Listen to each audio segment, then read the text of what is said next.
Mars. It's a man-eater.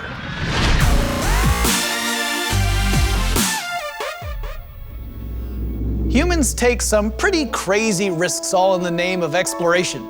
Take Ferdinand Magellan, for instance. You know, he was the one who first circumnavigated the globe, but a fact that a lot of people don't realize is he died halfway there. And really, only 18 of his 200-plus crew made it back to Spain alive.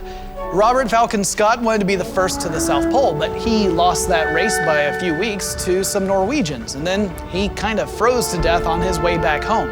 And they both had the benefit of surface gravity and a breathable atmosphere.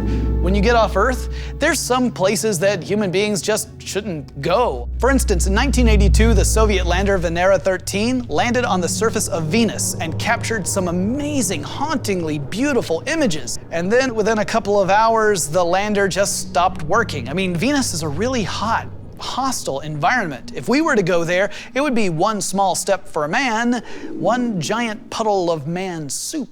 So let's imagine a human-led journey to Mars. The actual mission parameters would sound like something out of a horror movie. I mean, first you would have extended microgravity sessions, which would lead to bone density loss and body fluid redistribution, which kind of sucks. And then you would have totally not okay levels of solar and cosmic radiation, both in space and once you landed on the planet. On the planet, you have sub-zero temperatures, you have no breathable atmosphere, and then you have this toxic dust that's all around you that occasionally forms giant storms and engulfs you. Let's face it, Mars is out to kill us. But then again, so is everything else outside of our atmosphere. So that leads to the question, should the future of space exploration involve a ship without a crew? In the near term, absolutely. We've learned tons from machine suicide missions like Galileo and Voyager. They got us lots of info, but they ain't coming back. And then on Mars, the Curiosity rover gathered tons of information about Martian landscapes and ancient riverbeds without a single fatality. Further down into the future, we have Athlete. That's the all-terrain, hex-legged extraterrestrial explorer.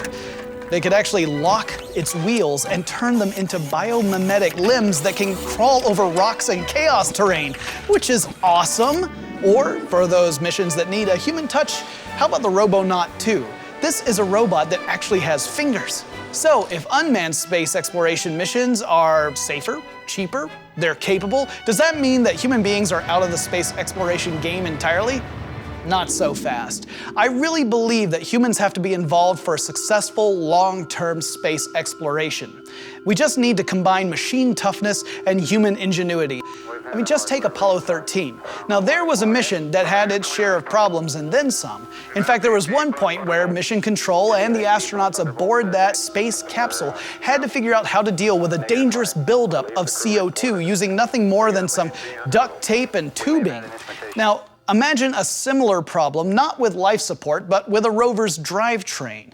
See, Galileo can fly, and Curiosity can roll, but only we can invent. That's kind of our thing, at least for now. So, would you accept a one-way ticket to Mars? Let us know in the comments. And if you enjoyed this video, hit like and subscribe to our video channel so you can see all of our awesome shows about the future, which is where you and I will spend the rest of our lives.